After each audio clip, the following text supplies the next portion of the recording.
जय श्री कृष्ण भक्तों, आइए जानते हैं क्यों ऋषि दुर्वासा को महाराज अम्बरीश से क्षमा मांगनी पड़ी। महाराज अम्बरीश की कथा एक प्रेरणादायक कहानी है जो भक्तों को भगवान पर विश्वास करने और उनकी भक्ति में लीन रहने के लिए प्रोत्साहित करती है। यह कथा हमें सिखाती है हमें भगवान पर निर्भर रहना चाहिए और अपनी रक्षा की चिंता छोड़ देनी चाहिए। नाभाग से अम्बरीश उत्पन्न हुए जो सबसे शक्तिशाली तथा विख्यात भक्त थे। महाराज अम्बरीश समस्त जगत के सम्राट थे, किंतु वे अपने ऐश्वर्य को क्षणिक मानते थे। वस्तुतः वे यह जानते थे कि ऐसा भौतिक ऐश्वर्य बद्ध जीवन में पतन का कारण है, अतः वे इस ऐश्वर्य के प्रति अनासक्त थे। उन्होंने अपनी इंद्रियों तथा मन को भगवान की सेवा में लगा दिया। इस प्रक्रिया को युक्त वैराग्य या साध्य त्याग कहते हैं, जो भगवान की पूजा के लिए सर्वथा उपयुक्त है।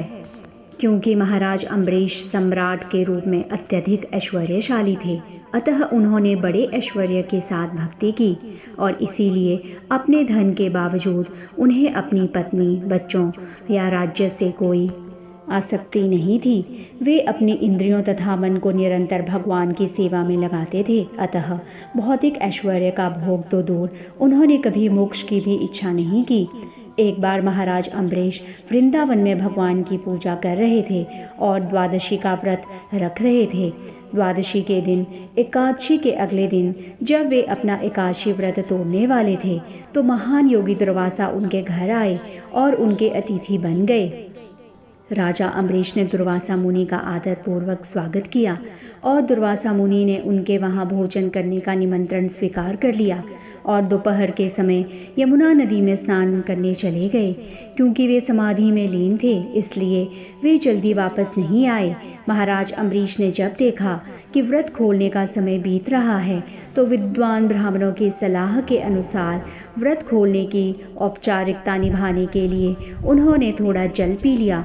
दुर्वासा मुनि ने योग शक्ति से समझ लिया कि यह घटना घटित हो चुकी है और वे बहुत क्रोधित हुए। जब वे लौटे तो उन्होंने महाराज अम्बरीश को डांटना आरंभ किया, किंतु वे संतुष्ट नहीं हुए और अंत में उन्होंने अपने केश से मृत्यु की अग्नि के समान एक राक्षस उत्पन्न किया। किंतु भगवान सदैव अपने भक्त के रक्षक होते हैं और महाराज अम्बरीश की रक्षा के लिए उन्होंने अपना चक्र, सुदर्शन चक्र भेजा, जिससे अग्नि में राक्षस को तुरंत परास्त कर दिया और फिर दुर्वासा का पीछा किया, जो महाराज अम्बरीश से बहुत ईर्ष्या करते थे। दुर्वासा ब्रह्मलोक, शिवलोक और अन्य सभी उच्च लोकों में भाग गए, लेकिन वे सुदर्शन चक्र के क्रोध से खुद को नहीं बचा सके।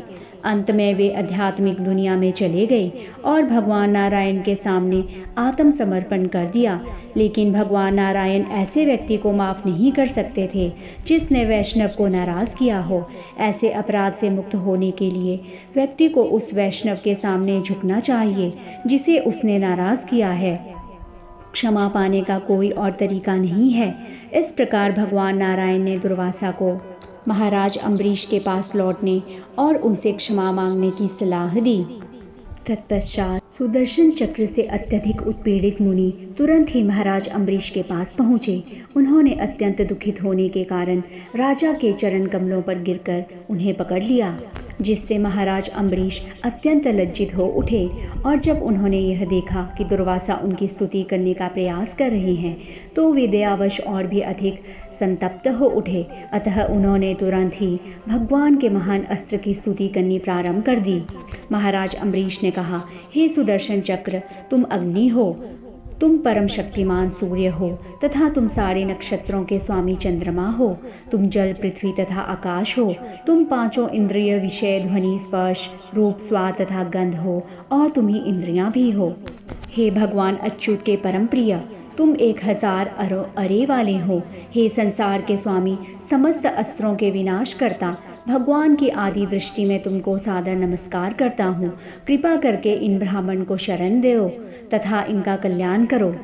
जब राजा ने सुदर्शन चक्र एवं भगवान विष्णु की स्तुति की, तो स्तुतियों के कारण सुदर्शन चक्र शांत हुआ और उसने दुर्वासा मुनि ब्राह्मण को जलाना बंद कर दिया। सुदर्शन चक्र की अग्नि से मुक्त किए जाने पर परम शक्तिशाली योगी दुर्वासा मुनि प्रसन्न हुए और उन्होंने महाराज अम्बरीश के गुणों की प्रशंसा की और उन्हें उत्तमोत्तम आशीष दिए। भगवत कृपा से जो लोग महान भक्त महाराज अम्बरीश के कार्यकलापों के विषय में सुनते हैं वे अवश्य ही मुक्त हो जाते हैं या तुरंत भक्त बन जाते हैं।